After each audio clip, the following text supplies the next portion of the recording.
Welcome back to the channel. If you are new here, please smash that subscribe button so that you can get all of my content when it comes out. And if you are a long-time viewer of the channel, you're awesome and thank you.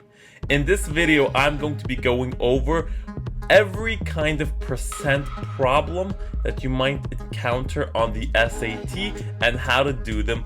So let's dive into it! So we're just gonna start with some basic percent problems. Let's say we've got the number 50. So let's say the question is, what do we get if 50 goes up by 10%? So if we want to increase 50 by 10%, you could do it in a couple ways. Let's see, increase by 10%. So first, what we can do is we can just multiply 50 by 0.10, which will get us 5. And then, if we take our original 50 and we add that 5 to it, that's going to show the increase of 10%, so we're going to get 55. Super simple. We could do something similar for a decrease of 10%. So if we want to decrease it by 10%, we could do 50 times 0.10 and get 5, and then take that original 50 and subtract that 5, and we would get 45. So this is one way to do it. This is identical to simply taking your original 50 and multiplying it by 1.1 or multiplying it by 0.9. So for example, what we could have done for the increase by 10%, we could have taken 50. So let's say, or take 50 and multiply it by 0.9, which gets us to 45. Oops, sorry, we want to increase it on this one. So we're going to take 50 multiplied by 1.1, which will get us 55. For the decrease, we could have taken 50 and multiplied it by 0.9 and get 45. Now, for the increase by 10%, we would have multiplied it by 1.1 because that initial 1, just that on the left side of the decimal, represents the original value. Because if you multiply anything by 1, you just get the number that you started with. That 0.1 represents the 10% increase. So if we wanted to increase it by 20%, we could have multiplied it by 1.2. If we wanted to increase it by 3%, we would have multiplied it by 1.03. Now, if we wanted to decrease, let's say we wanted to decrease by 10%, we multiply by 0.9 because since for the increase of 10%, we added 0.10 to the 1, for a decrease, we would subtract that 0.10. So for a 10% decrease, we would take our original number and multiply by 0.9. For a 5% decrease, we would take the original number and multiply by 0.95. For a 20% decrease, we would take the original number and multiply it by 0.8. And that's how it's done. Pretty much simple enough. Let me give you one more example. Let's say I'll use 100 because it'll be easier because it's easier to do math with 100. Let's say that we had 100 and we want to increase it by 2%. We would then multiply the 100 by 1.02, which would get us to 102, which would be the same thing as if we just took 100, multiplied it by 0.02, and then added it to the original 100. Cool. If we want to decrease 100 by 3%, we would take 100 and multiply by 0.97, which would, let's turn these notifications off, boom, and this would have given us 97. Cool, just like that, easy as that. So now moving forward, let's talk about translating. Translating is useful for certain problems like these. Like, let's say the question is, what is 10% of 90? You might know how to do this, but you might not. I'm going to show you exactly how you could turn this question into an equation that you can solve. So let's say the question is what is 10% of 90? Every part of this sentence can be rewritten as a math term, like a part of the equation. What is always going to be represented by the variable n is always going to be represented by an equals sign. Then whatever the numbers are, you leave the numbers. Percent is going to be divided by 100. And this is because literally percent means divided by 100. That's why 1% is 1 divided by 100, which is 0.01. And an of is going to be multiplication. So I'm going to represent that with an x. X or multiply. And this is why when we used why we represented it with a letter, with the variable n instead of the variable x, because x is the multiplication symbol. So applying this to the word problem, what is 10% of 90? Let's apply it. What is the n is equal sign 10% over 100 of multiplying 90 times 90. And that's it. So now we solve it. 10 over 100 times 90, which gives us 9.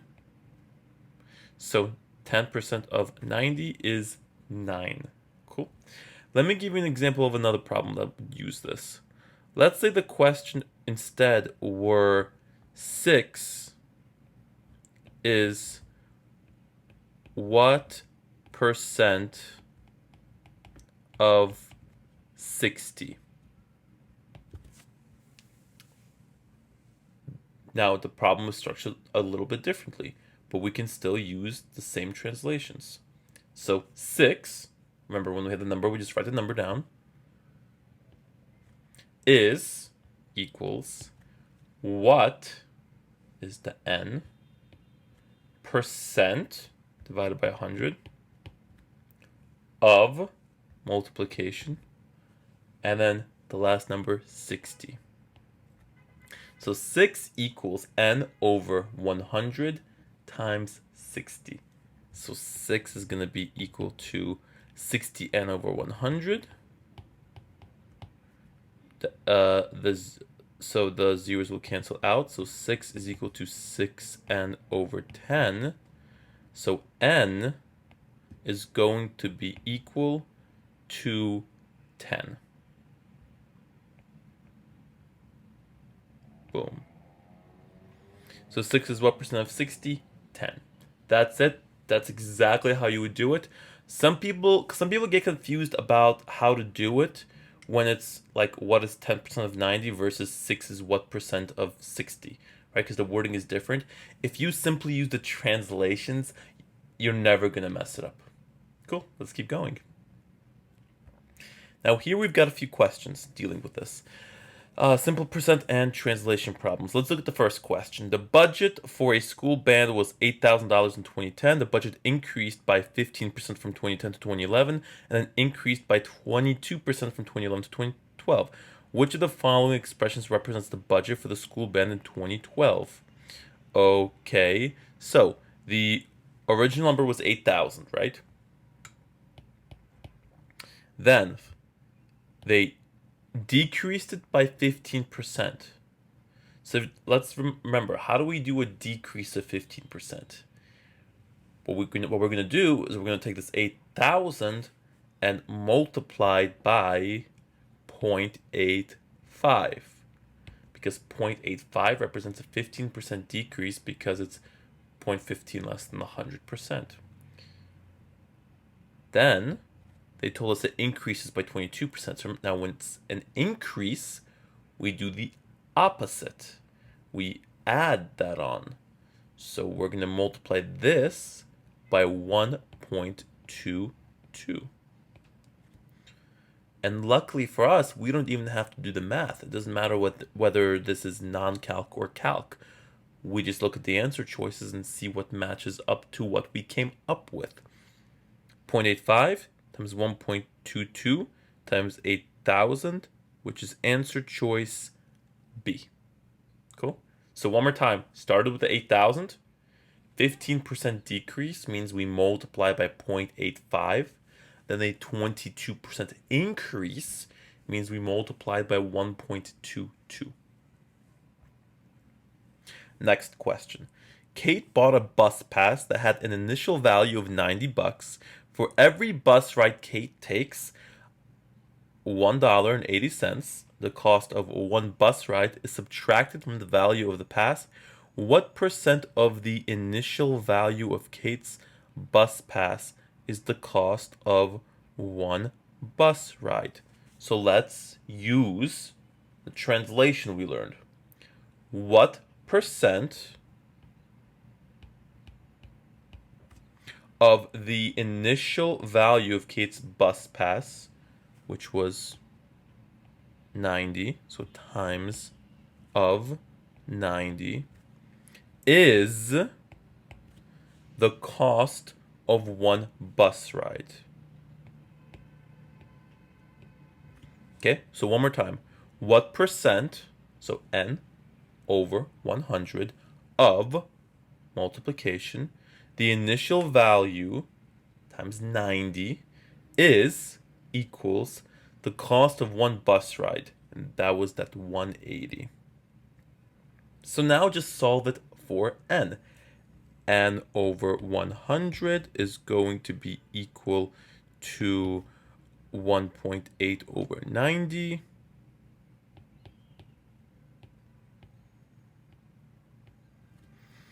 Okay, so multiply both sides by 100, so n equals 180 over 90, so this equals 2. So our answer is 2%.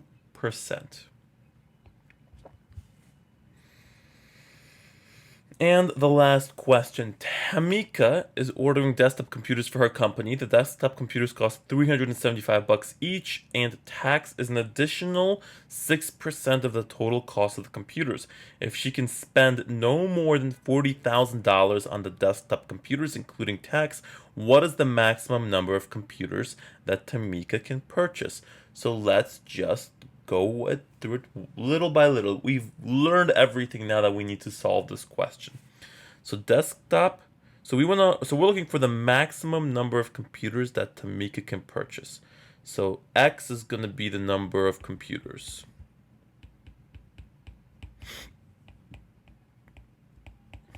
Because here X is what we're solving for. So they cost $375 each, and there's a 6% tax. So 375 X. So the total cost goes up by 6% because there's a 6% tax. So we're going to multiply 375X by 1.06. And then she can spend no more than 40,000. So this has to be less than or equal to 40,000. And now we solve for X. So this question, I mean, depending on, I think this was on the non-calc section of some test. At this point, this is the setup. It now is potentially useful to test some stuff out, but let's simplify some stuff out first. We got to do 375 times 1.06. So let's do it. Let's just do 1.06. 5 times 6 is 30. 42, 45. Then 18, 22. 0, 0, 0. Then 5, 7, 3. So that total brings us to 0, 5, 7, 9, 3. 397.50. So 397.50x has to be less than or equal to 40,000. So I can tell now that x is probably going to be 100. Because 397.5 times 100, just move the decimal place over a couple times. We're gonna get 39,750. And then if we add another 397.5 to that, we're gonna get to a number that's greater than 40,000, which means that x must be equal to 100. Cool. So the initial hardest part really was just that initial setup, but then we got that down. Again, we took 375x, multiplied by 1.06 because it increased by 6% because of the tax. That's it. Now we are going to go into the realm of percent change.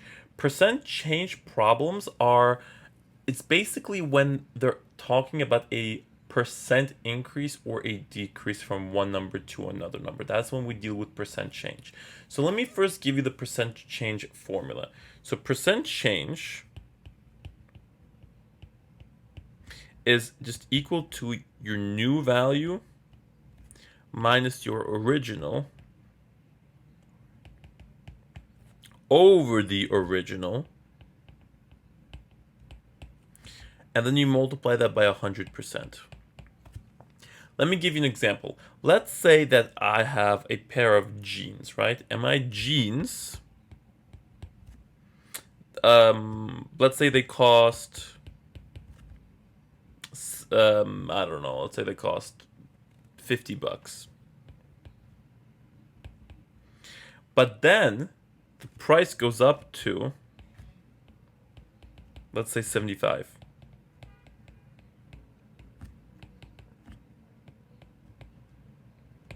And the question is, by what percent did they go up?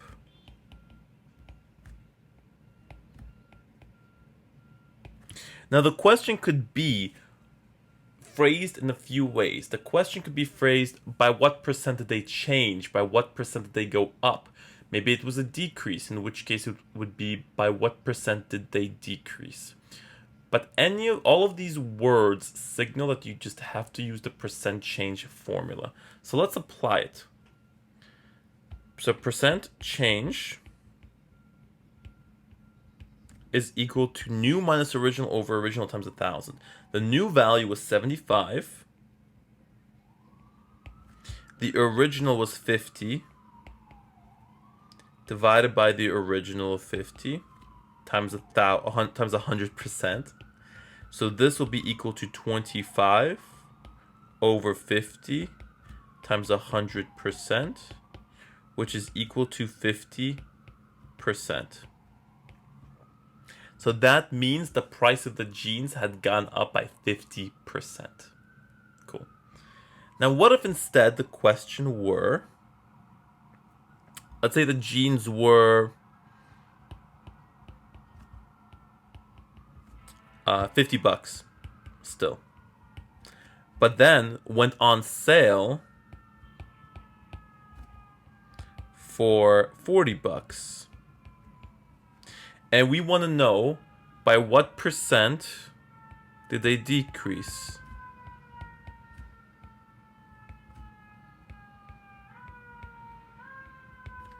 We would apply the formula again. So the percent decrease, or the percent change, equals new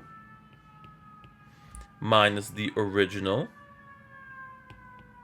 over the original times 100%.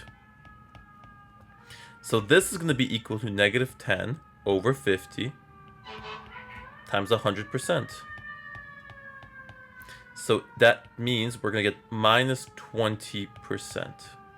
So that means that they went down by 20%. So the percent decrease was 20%. That's it. Let's look at some percent change problems. A magazine article on video game habits in the US reported that in 2012, gamers spent an average of 5.6 hours per week playing games. The article also reported the average for 2013 to be 6.3 hours per week. Based on the article, how did the average number of hours that gamers spent playing games per week change from 2012 to 2013? Well, let's see. Percent change is equal to new minus original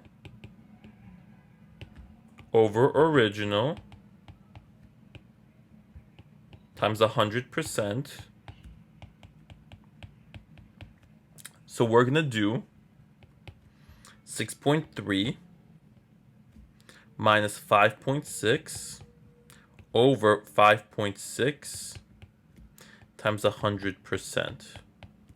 So this will be 0.7 over 5.6 times 100%. Do I have a calculator nearby? I'm not sure if I do, but let's try to figure it out. So this will be, I think this will be 1 over 8 times 100%. So I think that's going to be 12%. So that means it will have increased by 12%. Oh, 12.5%. Yeah, 1/8. Let's see, 100 divided by 8. 10, yeah, 12.5. It should actually be 12.5%. So 12.5%. So it increased by 12.5%. Cool. That's it. Let's keep going. And we have one more question that we might encounter, which is these linear exponential relationship problems. Which of the following describes an exponential relationship between the pair of variables listed? I don't know if this would quite fall under this topic, but we have percents here, so I'll mention it. When we're talking about, so you've probably seen these kinds of questions, and sometimes they ask for an exponential relationship, sometimes they ask for a linear relationship. The main difference between an exponential relationship and a linear relationship is with a linear relationship, the rate of increase is always the same. So as x goes up by 1, your y value also keeps going up by the same amount. So maybe like if you go from x equals 1 to x equals 2, let's say y goes up by 2. If you then go from x equals 2 to x equals 3, y goes up by the same value again. The same 2 again. Whereas exponential keeps going up. With each increase in x, y keeps going up by a higher and a higher number. That's how you end up with like a curve. Now, when you are increasing something by a percent, the same thing happens. Because imagine this. Let's say you start with 100. Why don't I write it out? Let's say you have 100. If you increase 100 by, let's say, 10%, we're going to get 110. But then if you increase it by 10% again,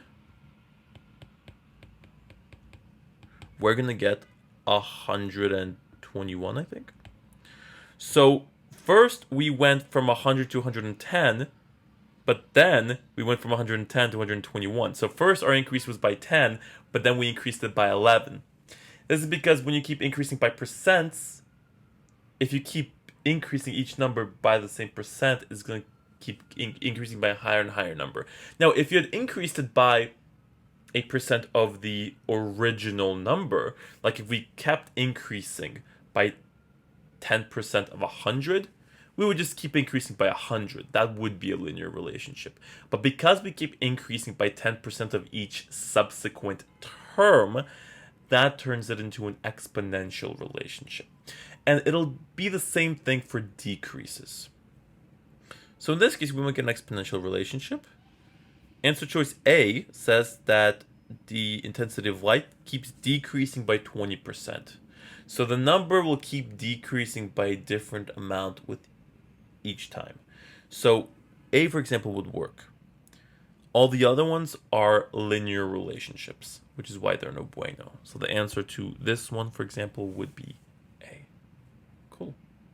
And that's basically everything that you need to know about percents for the SAT. So thanks again for watching the video. If you liked it, please drop a like and subscribe to the channel. If you have some videos and topics that you would like me to make, leave it in the comments below and I will make them. Okay, see you next time.